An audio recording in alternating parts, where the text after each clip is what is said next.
We in 2026 have entered into what I call the post-feminist era. And what is simply put is this. Feminism, as it was understood in the 1960s, was a movement about freeing women socially and economically from the control of men. It was about the equalization of opportunity, and it was to balance the power of the sexes in society. Feminism achieved this sometime around the 1980s to the 2000s, when the powerful businesswoman archetype became a reality. Thus, feminism succeeded. So what we now endure in 2026 is actually post-feminism. The ambition of the Western civilized feminist is not to uplift women, but to tear down men. This is post-feminism, since original feminism was not about destroying men, but instead uplifting women. If the goal remained uplifting women, then tearing down men or positioning them as enemies would be unnecessary.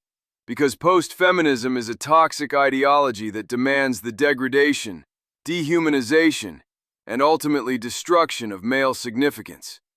What this means, more simply put, is that men are always oppressors. We can never be liberators.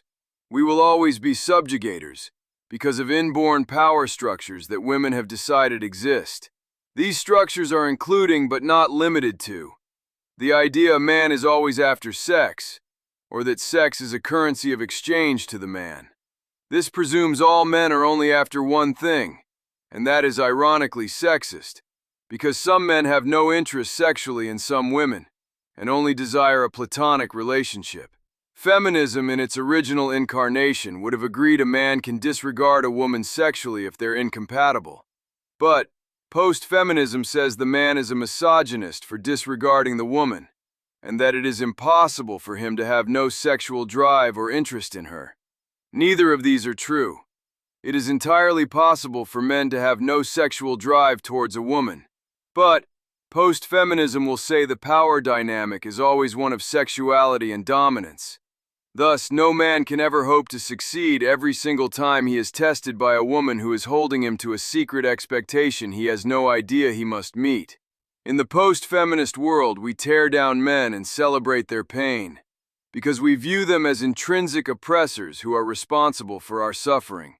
This means no man can ever be anything other than an enemy to the woman who subscribes to post-feminism.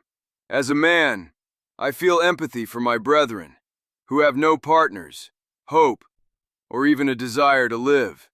Because like me, they wished a woman would fulfill those things, but none did. And like me, they thought, I must be the problem. I must be what's wrong. I must be what's broken in this equation. Since women do not exist as an avenue to happiness, the abandoned man views his very existence itself as a problem. Rather than the distinct possibility the women are the ones who were wrong for throwing the man away at every juncture he sought their compassion.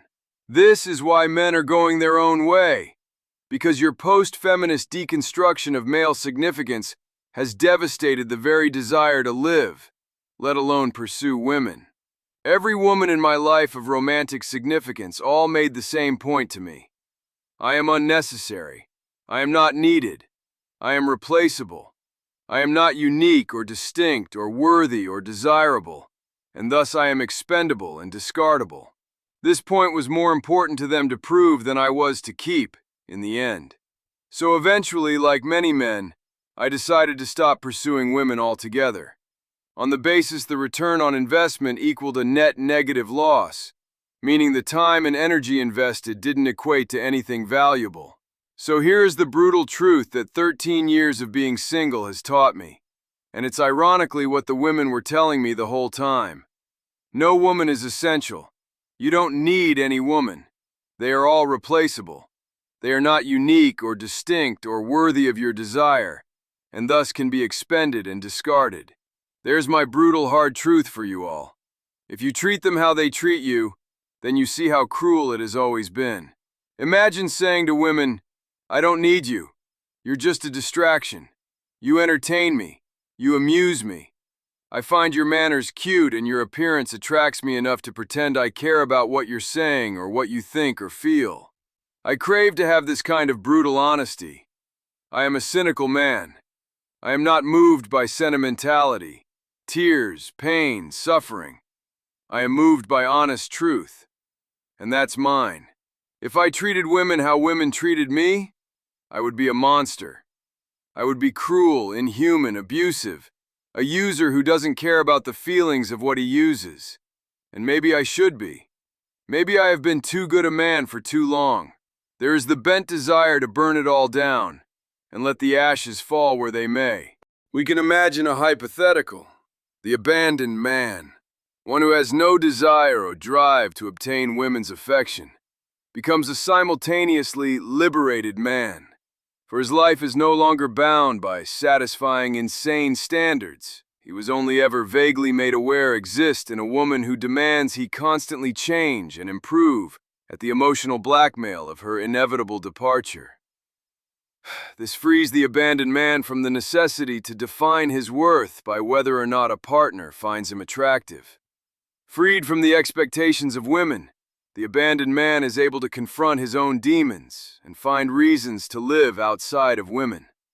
This process begins when he accepts women were never the solution, and that believing they were is itself the deficiency we're trying to remedy. In leaving women behind, the abandoned man begins self-discovery and redefinition.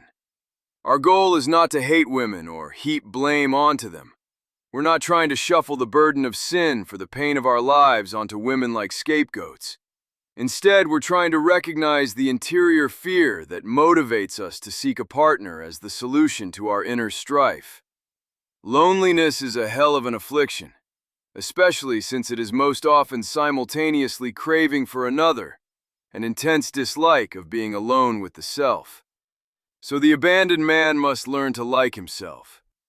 This is no easy feat, for very often the abandoned man is self-effacing, self-criticizing to the extreme, and very often sabotages his own avenues to happiness out of a feeling of existential unworthiness for the experience, or even a fear of its significance. So the abandoned man must learn to stop sabotaging avenues to happiness. He must accept himself as he is, and use self-criticism constructively towards his improvement as an individual. This is not done for any external goal like a woman or partner's approval. Instead, it is done for his own. His own respect of self becomes his new goal for living. Thus, the abandoned man becomes the awakened man, freed from the constraints of insecurity that bound him to identify himself with the opinions of others. The awakened man is able to define himself through his actions and speech, aligning without disharmony between either. The awakened man is not then blaming women for his sorrows, as that road was walked already. Instead, he views women as worthy of compassion again. He views them not as avenues to happiness, but instead fellow strugglers in a difficult life. So he does nothing to make life more difficult, and goes on his way as he wills and does. So the awakened man is no longer abandoned, for he has found himself.